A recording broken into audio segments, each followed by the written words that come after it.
ಪ್ರತಿದಿನ ಗಂಡ ಹೆಂಡತಿಯ ನಡುವೆ ಇದ್ದಕ್ಕಿದ್ದಂತೆ ಜಗಳಗಳಾಗ್ತಾ ಇದ್ದರೆ ಅವರ ಜಗಳ ಪಕ್ಕದ ಮನೆ, ಎದುರುಗಡೆ ಮನೆ, ಮೇಲ್ಗಡೆ ಮನೆ, ಕೆಳಗಡೆ ಮನೆ ಎಲ್ಲರಿಗೂ ಗೊತ್ತಾಗಿ ಬೀದಿ ರಂಪ ಆಗ್ತಾ ಇದ್ದರೆ, ಡೈವರ್ಸ್ ತನಕ ದಾಂಪತ್ಯ ಜೀವನ ಬಂದಿದೆ ಅಂತಂದರೆ ನೀವು ಈ ತಂತ್ರನ ಮಾಡಬೇಕು. ಹೋದ ವಾರ ಒಬ್ಬರು ಫೋನ್ ಮಾಡಿದರು, ಗುರುಗಳೇ ನನ್ನ ಮನೆಯಲ್ಲಿ ಗಂಡ ಪ್ರತಿದಿನ ಜಗಳ ಆಡ್ತಾನೆ, ಕುಡ್ಕೊಂಡು ಬಂದು ಹೊಡಿತಾನೆ, ಬಡಿತಾನೆ, ಅವನ ಜೊತೆ ಬಾಳೋಕ್ಕಾಗ್ತಾಯಿಲ್ಲ, ಯಾಕಾದರೂ ಮದುವೆ ಆಗಿದ್ನೋ ಅನ್ನುವ ಮಟ್ಟಿಗೆ ನನ್ನ ಮನೆಯ ಪರಿಸ್ಥಿತಿ ಉಂಟಾಗಿದೆ, ದಯವಿಟ್ಟು ಏನಾದರೂ ಇದಕ್ಕೆ ಪರಿಹಾರ ಮಾಡಿಕೊಡಿ ಅಂತ ತುಂಬ ಜನ ಕೇಳಿದ್ರಿ. ಎಲ್ಲರಿಗೂ ಕೂಡ ಈ ಒಂದು ಪರಿಹಾರ ಆಗತ್ತೆ. ಅವರಿಗೆ ಪರಿಹಾರ ಮಾಡಿಕೊಟ್ಟಾಗ ಈಗ ಗಂಡ ಹೆಂಡತಿ ತುಂಬಾ ಚೆನ್ನಾಗಿದ್ದಾರೆ. ಏನು ಪರಿಹಾರ ಮಾಡಿದ್ವಿ ಅಂತ ಇವತ್ತಿನ ವಿಡಿಯೋದಲ್ಲಿ ನಿಮಗೆ ತಿಳಿಸ್ಕೊಡ್ತೀವಿ. ಅದಕ್ಕಿಂತ ಮೊದಲು ಸಿದ್ಧಿ ಮಂತ್ರಂ ಯೂಟ್ಯೂಬ್ ಚಾನಲನ್ನು ಸಬ್ಸ್ಕ್ರೈಬ್ ಮಾಡಿಲ್ಲ ಅಂದರೆ ದಯವಿಟ್ಟು ಸಬ್ಸ್ಕ್ರೈಬ್ ಮಾಡಿ. ಫೇಸ್ಬುಕ್ನಲ್ಲಿ ವಿಡಿಯೋಗಳನ್ನ ನೋಡ್ತಾ ಇದ್ದರೆ ನಮ್ಮ ಪೇಜನ್ನು ಫಾಲೋ ಮಾಡಿ.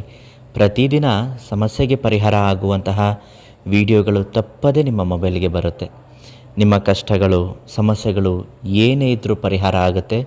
ಅದಕ್ಕಾಗಿ ಶ್ರೀ ಮಂಜುನಾಥ ಗುರುಗಳು ವಂಶ ಪಾರಂಪರಿಕವಾಗಿ ಜ್ಯೋತಿಷ ಶಾಸ್ತ್ರದಿಂದ ಅನೇಕ ಜನರ ಕಷ್ಟ ಸುಖಗಳನ್ನು ಪರಿಹರಿಸುತ್ತಾ ಬಂದಿದ್ದಾರೆ.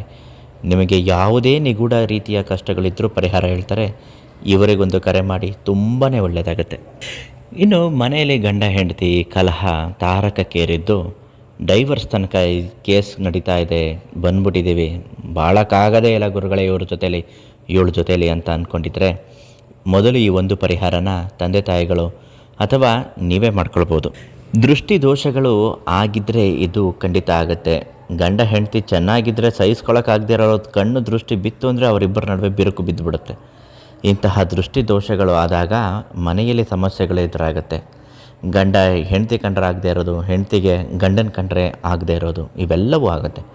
ಮೊದಲು ದೃಷ್ಟಿ ದೋಷ ನಿವಾರಣೆ ಆಗಬೇಕು. ಅದನ್ನು ಹೇಗೆ ಮಾಡಬೇಕು? ಒಂದು ತೆಂಗಿನಕಾಯಿ ಚಿಪ್ಪು ಸಿಗುತ್ತೆ, ತೆಂಗಿನಕಾಯಿ ಕಂಠ. ಆ ಕಂಠಕ್ಕೆ ನೀವು ಬಿಳಿ ಸಾಸುವೆ ಅಂತ ಕೇಳಿದ್ರೆ ಪನ್ಸಾರಿ ಅಂಗಡಿಗಳಲ್ಲಿ ಸಿಗುತ್ತೆ. ಸಾರಂಗ ಮುದ್ರಿಕೆಯಲ್ಲಿ ಬಿಳಿ ಸಾಸುವೆಯನ್ನು ಹಾಕಬೇಕು. ಕರಿ ಮೆಣಸು ಕಾಳುಗಳನ್ನು ಹಾಕಬೇಕು.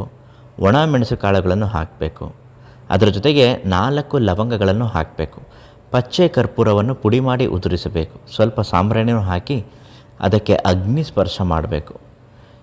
ದುಷ್ಟ ಶಕ್ತಿ ನಾಶನಂ, ಕೆಟ್ಟ ದೃಷ್ಟಿ ನಾಶನಂ ಕುರು ಸ್ವಾಹ ಅಂತ ಹೇಳುತ್ತಾ ಪತಿ ಪತ್ನಿಯರು ಇಬ್ಬರನ್ನು ಒಟ್ಟಿಗೆ ನಿಲ್ಲಿಸಿ, ಅಥವಾ ಪತಿಯ ಮಾಡಬೇಕಂದ್ರೆ ಹೆಂಡತಿಗೆ ಮಾಡ್ಬೋದು, ಗಂಡನಿಗೆ ಮಾಡಬೇಕು ಅಂದರೆ ಹೆಂಡತಿ ಗಂಡನ ಮೇಲೆ ಈ ಪ್ರಯೋಗನ ಮಾಡ್ಬೋದು. ಇದನ್ನು ಹೇಗೆ ಮಾಡಬೇಕು? 9 ಬಾರಿ ನಿವಾಳಿಸಬೇಕು.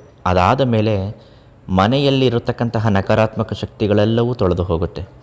ತೆಗೆದುಕೊಂಡು ಹೋಗಿ ಬಂದಂತಹ ಬೂದಿಯನ್ನು ಮನೆಯ ಹೊರಭಾಗದಲ್ಲಿ ನಿಂತುಕೊಂಡು 3 ಕೂಡುವ ರಸ್ತೆಯಲ್ಲಿ 3 ಭಾಗಕ್ಕೂ ಅದನ್ನು ಬೂದಿಯನ್ನು ಎರಚಿಬಿಡಬೇಕು. ಎಲ್ಲ ದೃಷ್ಟಿ ದೋಷಗಳು ನಿವಾರಣೆ ಆಗುತ್ತೆ. ಗಂಡ ಹೆಂಡತಿ ತುಂಬಾ ಚೆನ್ನಾಗಿ ಬಾಳುವಂತಹ ಆಶೀರ್ವಾದ ದೈವಾನುಗ್ರಹದಿಂದ ಆಗುತ್ತೆ. ನೀವು ಈ ಕ್ರಿಯೆ ಮಾಡುವಾಗ ಶ್ರೀ ಮಂಜುನಾಥ ಗುರುಗಳಿಗೆ ಒಂದು ಕರೆ ಮಾಡಿ, ಅವರು ಪರಿಹಾರವನ್ನು ಹೇಳ್ತಾರೆ. ತುಂಬ ಚೆನ್ನಾಗಿ ನಿಮಗೆ ಸಿಕ್ಕೇ ಸಿಗುತ್ತೆ.